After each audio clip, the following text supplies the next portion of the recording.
Altså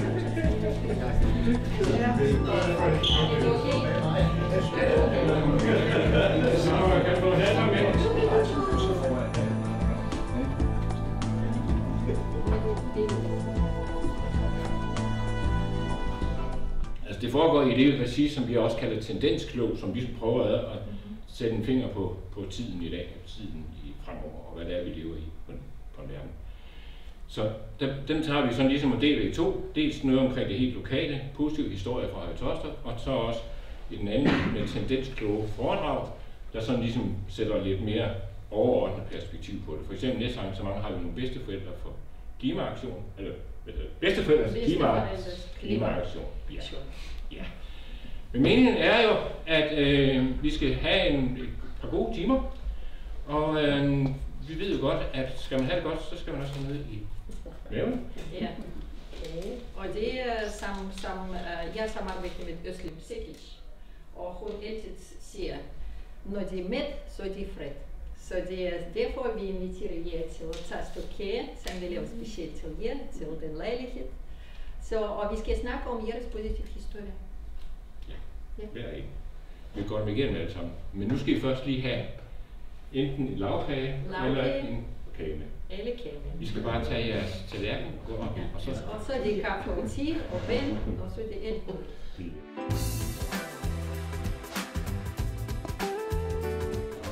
Ja, du tager. Selvfølgelig. Tak for det. Lavkage? Ja, tak. Ja. Og så jordbæret der. Jordbær. Mange tak. Ja. Og det var lige fremstillet for en time siden. Jeg kan have et stykke kage. Jeg er ikke så glad for flødeskum. Nå ja, det er håber. Så må du lige være en forskel. Ja, det går ikke. Jeg skal ikke på dig. Ekstra flødeskum. Så du er positiv. Jeg får nogle bogstaver. Du får bogstaver. Ja. Hold da helt. Hold da. Tak skal du have. Så vil du gerne have jordbær eller? Det gør ikke noget. Du skærer bare, hvor du synes. Ja. Så du ikke skære godt. Det er i hvert fald godt. Ja, det skal jeg da ikke love for. Ja. Altså, jeg vil så lidt gerne vil have marcipan, hvis jeg kan. Marcipan. Og nu med god spilje. Jo, han er. Så er I. Jeg holder. Ej, det er flot.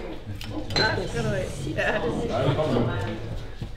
Jeg har faktisk været for nogle år siden, så okay. Det var det. Så tag tallerken og kom her. Okay. Dejligt.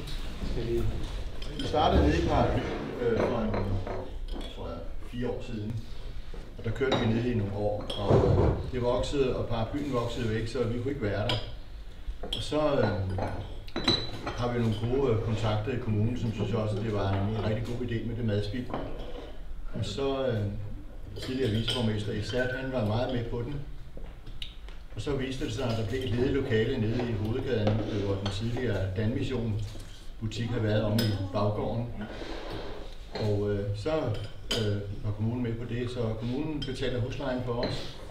Og så fik vi mulighed for at overtage lokalet. Vi var ude at se forskellige lokaler, men de var alt for dyre. Så det her, det var heller ikke billigt, men det overkom det, så det vil kommunen godt være med til. Vi har i hvert fald fået en bevilling de næste par år, så vi er kommet på finansloven her i kommunen. Og der har vi er 8 frivillige, der er dernede, og jeg er dernede et par gange om ugen eller 3, alt efter hvor meget det er. Vi er ude, og vi har vi hjælper hinanden med at købe på grønttorvet og hente varer. Vi har fået kontakt med nogle forskellige leverandører derude, hvor vi henter overskudsfrugt og grønt og brød, og så har vi også en leverandør i Roskilde, et cateringfirma, vi kommer hos, som også leverer en hel masse til os. Og så har vi den, og jeg ved godt, at det er et problem, men vi ved ikke rigtig, hvad vi skal gøre ved det. Vi har nemlig telefontid om torsdagen, hvor folk kan ringe ind og få et nummer, så de er sikre på at få noget. Og så har vi så også gjort det, at udover det, så kan folk fra 6:30, og så så længe vi har varer, komme og hente uden nummer. Altså, vi kan bare møde op kl. 6:30. Og vi prøver om aftenen, ja. Om aftenen, ja. Er vi ikke ublu.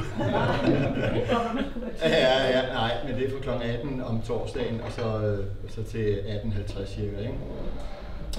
Og der som sagt, der gør vi sådan, at vi holder så meget tilbage, sådan, så alle får noget med hjem, så ikke man ikke går tomhændet fra. Det vil vi ikke være. Så.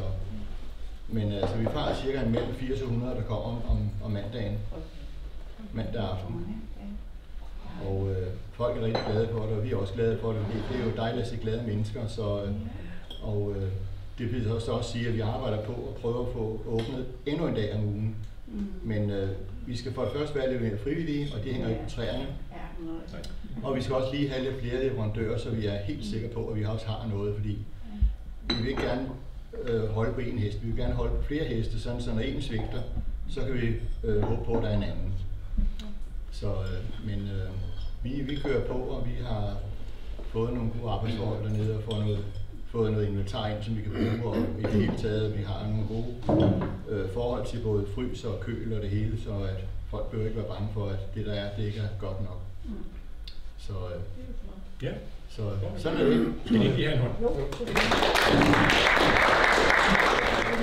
Jamen historien er, at vi tilbage i 2007, der var jeg en del af sådan en forældrebestyrelse nede i en børnehave. Mine egne børn, de gik dernede.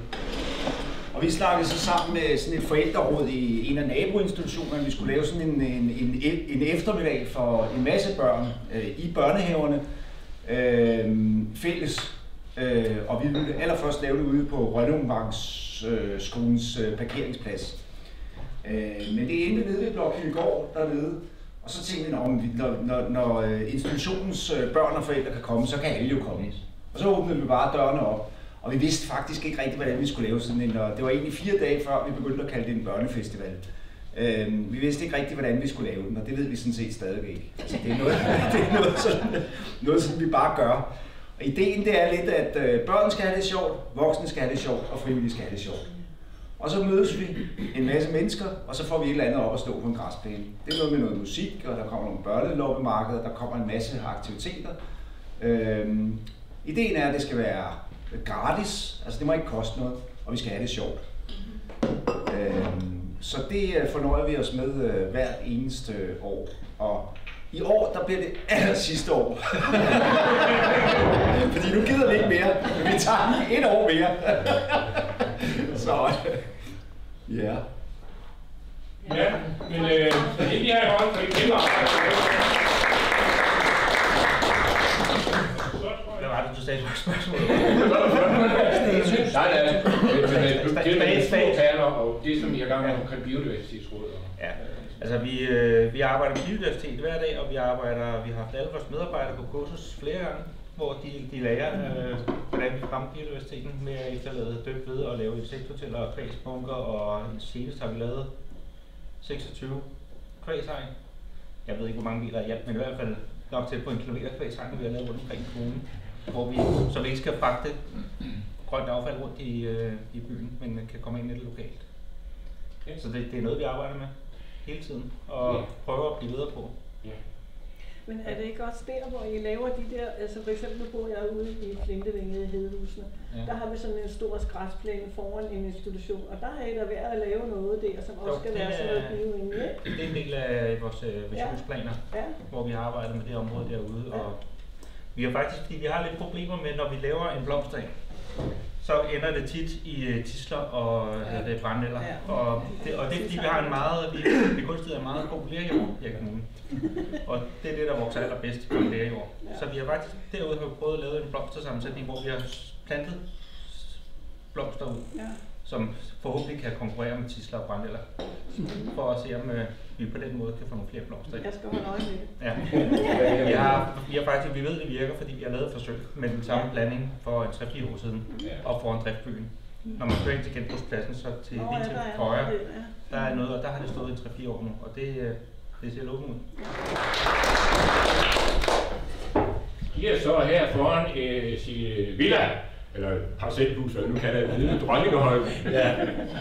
Men når Zakir er med her, så er det fordi, han er et godt eksempel på, hvad det er, der sker, når det er, at man flytter ind i ghettoen, og hvad ghettoen gør noget ved en. Altså, Zakir har boet i, jeg ved ikke hvor mange år, det kan du selv lige fortælle. Det er snart 50. I Torstrup. Nej, jeg er her. Men du er ikke boet 50 år i Torstrupgård? Nej, jeg har boet i Torstrupgård knap 26 år. Jamen, det er da også en del år. Ja. Men altså, og det er jo det, vi sådan stadigvæk, i folkemunden i hvert fald, kalder en ghetto. Men det der er, det som man ikke siger så meget om ghettoen, det er, at for rigtig mange mennesker er det jo et spring videre til at blive ordentligt integreret i Danmark. Og når der er, at man, når man er indvandret i et nyt land, søger hen sammen med nogle andre, altså ligesom danskere søger sammen med nogle andre nede i Spanien, og når så søger man hen mod dem og opnår en eller anden grad af tryghed, som jo så gør, at man får kendt noget til nogle netværk i det lokale samfund, man er en del af, og så søger man ud i blandt os danskere. Og når Zakir han flytter ned til Dronningholm, så kommer han ned til et meget dødt område i forhold til, hvad han har været vant til i Torstrupgård. Der bor alle parcelisterne hver bag deres hænger. Og hvad sker der så, da Zakir kommer derned? Først så har han sat gang i dem. Det kan være, du lige skal sige lidt mere om, hvad det er. Ja. Der var... Skal jeg rejse mig op? Ja. Fordi jeg har været meget aktiv i Torstrupgård, som jeg har boet dengang. Og jeg har lavet masser af aktiviteter. Og, altså, jeg kan ikke huske, hvor mange år, som har jeg lavet aktiv. Så lige pludselig, og ungerne begynder at vokse, så er det ikke den miljø begyndte helt anderledes som min forventning. Så tænker jeg meget om min kone, så siger jeg, hvad gør vi? Vil vi tænke sig at flytte i en anden by? Så siger jeg, nej, det gør jeg ikke, fordi mit netværk er det her, så må vi bare finde nogle andre løsninger. Så skriver jeg op på mange andre forskellige lejligheder rundt omkring Torstrup. Der er 10 års ventetid. Så siger jeg, nej, det går altså ikke. Så må vi kigge efter hus. Og så vi har fundet flere steder. Og så Dronningholmen nummer 6, som jeg bor nu. Og det synes jeg, vi skulle. Og vi har købt den, og så flytter vi ind. Det var dødt kvarter. Det var kun 8 hus. Der er ikke nogen, der giver snak med hinanden. Der er ikke nogen, der hilser på hinanden. Og jeg kom i et miljø, der var meget aktiv og hilser hinanden. Og det kan være nogle andre oplevelser. Og så gik jeg ud og bankede døren alle sammen. Så siger jeg, hvad, bor I her? Ja. Der? Ja. Hvorfor hilser I ikke hinanden? Jamen, vi er ikke rigtig tid og tilbageholdende. Så siger jeg spiser ikke folk. Altså, min tradition og min tro på alt muligt, og så siger man, hvem er din nærmeste familie? Din nabo. Det kan være, at jeg har 10 forskellige familier rundt omkring. Hvis det sker noget med mig, første det er min nabo, der kommer. Så siger jeg, sådan er det. Vi er opvokset, vi oplever på den måde. Hvordan jeres det her? Så siger jeg det, jamen vi prøver at finde ud af det. Så siger jeg, nej, det gør det ikke. Nu skal vi samle os sammen, alle sammen. Jeg gik ind og trække ud alle sammen. Og så laver vi nogle fester og arrangementer. Det gør vi stadigvæk nu.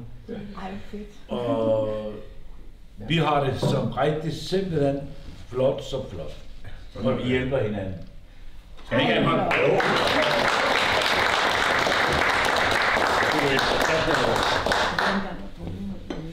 Ja. Noget, som Høje-Taastrup Kommune er meget stolt af, som de opfatter som et meget vigtigt bidrag til kommunens klimaplan. Nemlig, at vi har et af landets mest velfungerende fjernvarmeværker. Og Selskab, husk det nu. Og har voldsomt meget vind i sejlene, fordi at hvor der førhen var lidt skepticisme over for fjernvarme, så kan man jo efterhånden godt se med de voldsomme energipriser og problemer med boykot i gassen og hvad der til hører, at vi er sgu nødt til at komme over på fjernvarme alle sammen. Fjernvarmeværket ville ikke kunne eksistere, hvis ikke der var en rigtig solid og god bestyrelse, der hele tiden bakkede op omkring den ledelse, der er der. Og nu skifter fjernvarmeværket direktør, men fjernvarmeværket skifter ikke formand. Og det er Niels Olsen. Du siger det. Tak. Det er implementeret ved udgangen af 25, så er alle naturgasområder, så ligger der fjernvarmerør. Naturgassen kommer ikke helt væk, fordi der er stadigvæk enkelte, der bevarer deres naturgasanlæg indtil i videre gasselskabet. De formentlig i løbet af nogle år siger, nu gider vi ikke at have kunder derude. Men vi har oplevet meget, meget positive tilslutningsprocenter. Faktisk så er vi oppe på 90% i de nye områder, slutter sig til af dem, der sådan umiddelbart kan få det. Altså, der er også nogle steder, der er folk, der har haft elvarme, der faktisk har fået lagt rør ind og fået fjernvarme. Men ikke nok med det, så går vi også uden for, om ikke landets grænser, så kommunens grænser, fordi det koster blod, sved og tårer i forhold til et repræsentantskab, men vi går over kommunegrænsen nu og skal lægge rør ned til Tune, som ligger i Greve Kommune. Vi er i gang i øjeblikket med at tegne aftaler. Og der er så ikke selvfølgelig, men der er et krav, fordi det er en stor investering, så vi skal være sikre på, at 56% af de etagemeter, der er i de nye områder, det omfatter så også Reerslev og Stærking, der nu får chancen, også for at få fjernvarme. Men hvis de inden den 31. maj har skrevet under på en aftale, så går projektet i gang, og der forventer vi så at begynde rørlægningen i slutningen af 24, og de sidste kommer så først på så i 28. Men det er hurtigere end andre steder, hvor man snakker om 5-10 års tilslutning. Jeg vil så også lige sige, så derudover laver vi noget med, vi kunne kalde det kollektiv jordvarme på Eslusse-Magle, som ligger for langt ude til at nogensinde komme på almindelig fjernvarme. Der har vi lavet et såkaldt termonet, som det hedder, pumper simpelthen noget vand rundt i nogle rør, og det bruger man så inde i det enkelte hus. Der har man så en lille varmepumpe, der ikke larmer over for naboen. Den lyder som en opvaskemaskine, men den laver så varme og varmt vand til huset. Og de er også blevet så en del af selskabet og andelshavere. Og så det andet sidste, jeg lige vil sige, det er, ja, vi er et forbrugerejet selskab. Desværre er der ikke ret mange andelshavere, der sådan er aktive. Nogen tror, at vi er en kommunal forsyning, nogen tror, at vi er et firma, der tjener penge. Det gør vi ikke, vi er vildt i sig selv selskab. Og hvis der er et år er for mange penge, så skal de tilbagebetales året efter til forbrugeren i form af lavere varmepris. Men det er en af vores store udfordringer, hvordan vi får gjort folk interesseret i det, de selv ejer. Men det er desværre nok sådan, er der varme i rørene, er prisen rimelig, så er vi ligeglade. Men det ville være dejligt, hvis der var flere, der også interesserede sig for det her at tage et ansvar i at have noget, drive noget sammen. Altså andelsbevægelsen er trods alt en dansk opfindelse, og det skal vi være stolte over. Det er rigtigt. Kommunen, vi blev stiftet den 4. april 2019, og så kom coronaen næsten lige, som vi var lige ved at starte op. Og vi er sådan en atypisk mødrehjælp, fordi vi har nemlig ikke nogen butik. Og det vil sige, at vi har rigtig svært ved at få nogle penge. Dem, der har butikker, de genererer jo penge til dem selv, de kan bruge til ture og udflugter. Det har vi ikke. Så vi er forbandet afhængige af, at der er nogle gode mennesker, der vil donere nogle penge til os og nogle firmaer. Og det er meget op og ned. Men i under coronaen, der fik vi jo de der coronapenge, som staten havde sendt ud til nogle ting. Så der havde vi faktisk et budget på omkring 100.000 om året, og det var rigtig fint. Og det vil sige, at i 2022, der kunne vi lave 13 aktiviteter for familier og børn. Vi har cirka kontakt til omkring små 100 familier i Høje-Taastrup Kommune. Og det er både familier, som både er mor og far, det er fædre, der er alene med børn, og det er mødre, der er alene med børn. Da vi så heller ikke har nogen butik, så har vi heller ikke noget lokale at være i. Så vi låner et lokale i Familiens Hus, hvor vi holder vores møder. Og lige nu er vi det højeste, vi har været, 9 aktive. Og jeg er formand, og de sidder i vores bestyrelse. Og så vi er 5 i bestyrelsen, og så har vi nogle aktivitetsmedarbejdere, som er dem, der tager på ture med børn og familier. Men det er rigtig svært, fordi at en bus den koster en 6-7-8.000, hvis vi skal have 54 med, ikke? Så i år har vi er lidt bange for det her år, men fordi vi har ikke ret meget penge i kassen, og det har været svært. Altså det er sådan, det er meget op i tiden, klima. At mange af dem, vi søger, de siger, jamen vi har en dagsorden, der hedder, at vi skal lave noget til klimavenlige ting. Og det kan man jo ikke sige, at vi er. Man skal i hvert fald bøje det meget, hvis man skal sige det. Så det er rigtig svært. Så er der banker og sådan noget, de giver til sportsforeninger, så de giver heller ikke til sociale. Altså, så det er faktisk ret svært at finde nogen, som siger, yes, så vil vi gerne have lov til at søge nogle af de store fonde, men det må vi ikke for Mødrehjælpen, den store Mødrehjælp, fordi dem har de nogle aftaler med, og så kan de lokalafdelingerne ikke søge der. Så det er lidt op ad bakke, men vi klarer os, og vi regner der med i hvert fald. Nu har vi tilrettelagt 5 ture, tror jeg, inden sommerferien. Og dem ved vi har penge til.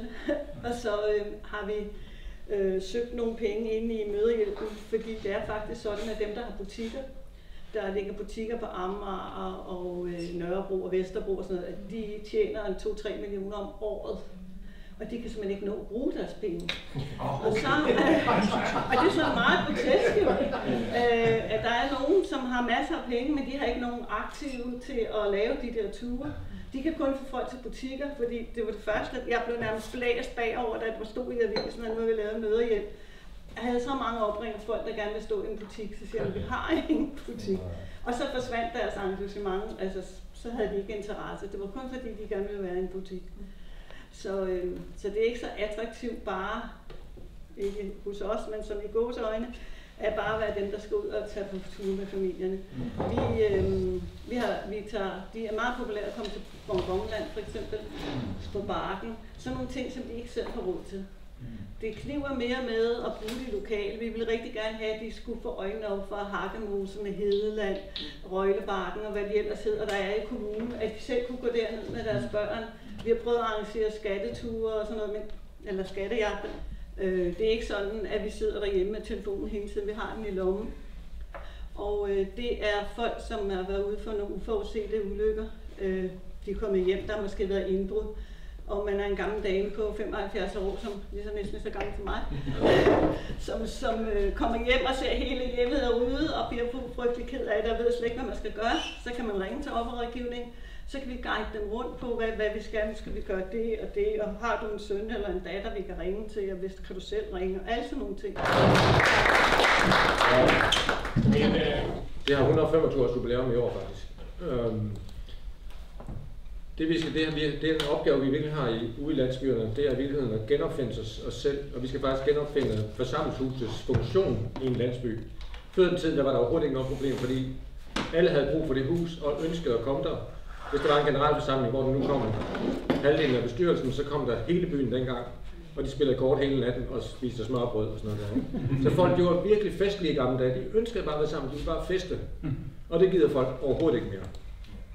Så det er at finde ud af at finde nogle aktiviteter, som kan drive folk ud af husene, det er virkelig svært. Vi har en god aktivitet, som vi har fundet på. Vi er blevet vært for det her livestream for Aarhus Universitet. Det er offentlige naturvidenskabelige foredrag eller forelæsninger, som Aarhus Universitet har gjort i nogle år efterhånden. Og deres koncept er, at de vil gerne udbrede kendskab til naturvidenskab, men det skal ske i sådan en social sammenhæng. Og det vil sige, at vi er cirka 400 værter i hele Danmark, som streamer de der ting på nogle bestemte tidspunkter, tirsdag aftener. Og så bliver det så er vi så vært der, og så har alle adgang. Alle skal have offentlig adgang, gratis offentlig adgang.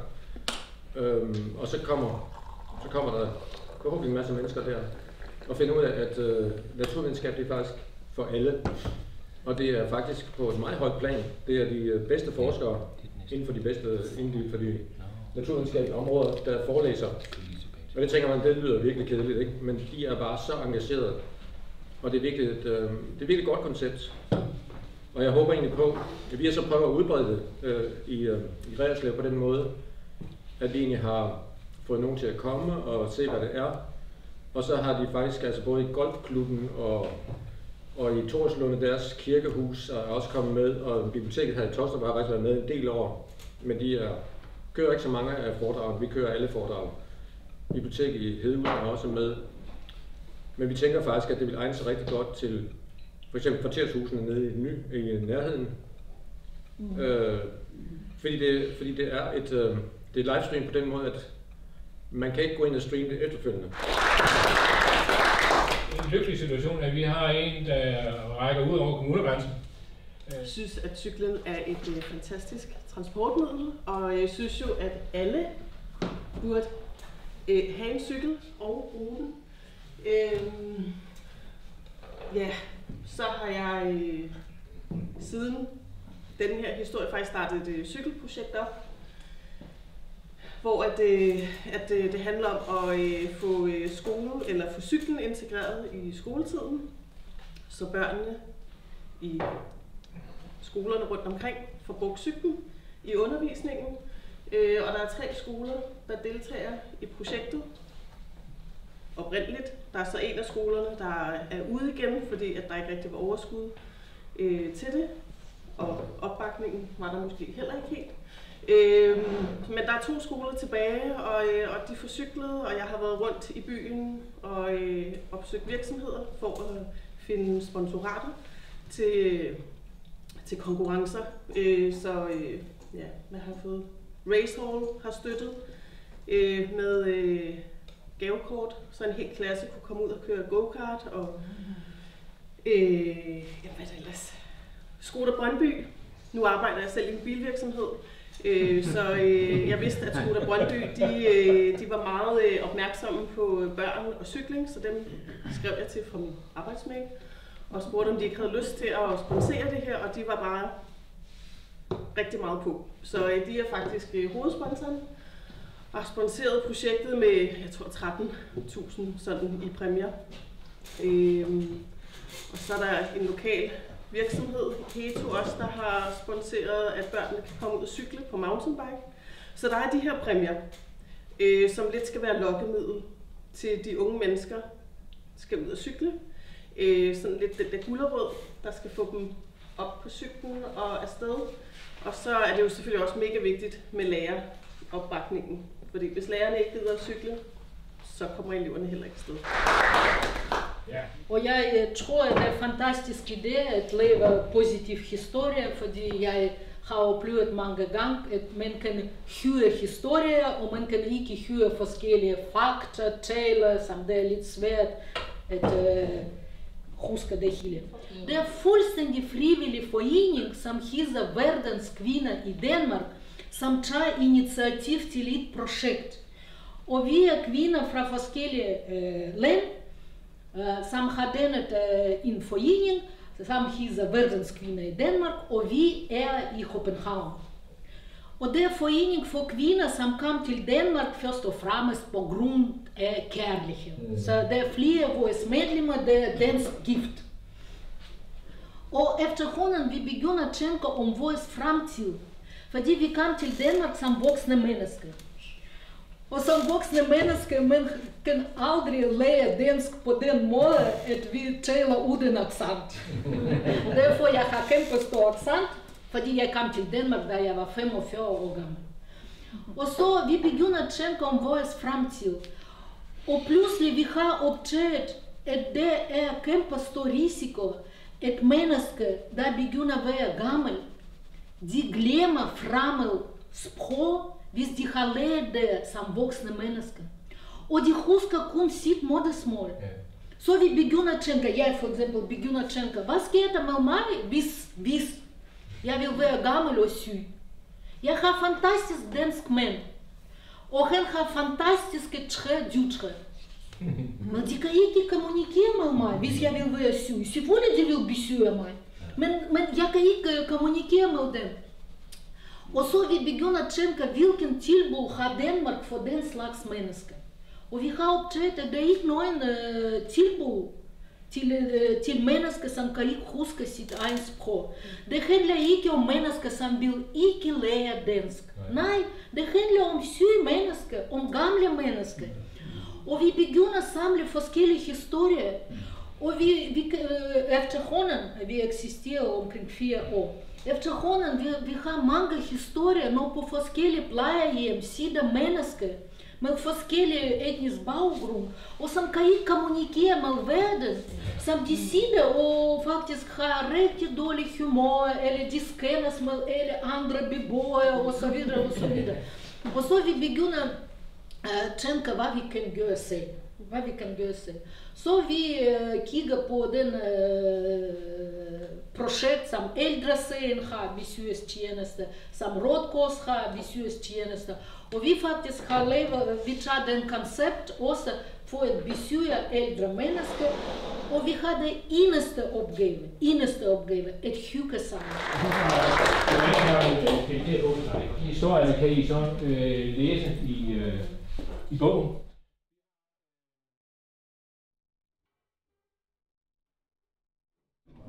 Nu er det billedet til. Ja. Da.